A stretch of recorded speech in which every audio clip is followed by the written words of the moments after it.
మీరెప్పుడైనా ఆలోచించారా, బంగారంతో నిర్మించిన శ్రీకృష్ణుడి దివ్యనగరి ద్వారక సముద్రంలో ఎందుకు మునిగిపోయింది?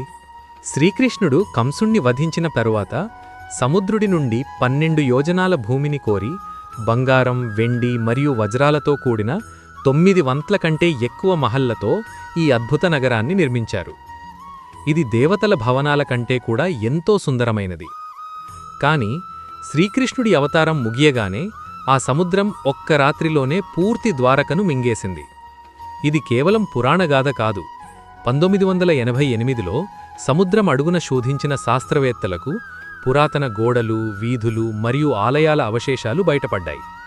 త్వరలోనే గుజరాత్ ప్రభుత్వం నిర్మించబోతున్న అండర్ వాటర్ టనెల్ ద్వారా సముద్రం అడుగున ఉన్న ఆ రథాల చక్రాలను, బంగారు విగ్రహాలను మీరు కూడా కళ్ళారా చూడవచ్చు. మీకు ఈ వీడియో నచ్చితే జై శ్రీకృష్ణ అని కామెంట్ చేయండి. మరిన్ని రహస్యాల కోసం ఇప్పుడే సబ్స్క్రైబ్ చేయండి.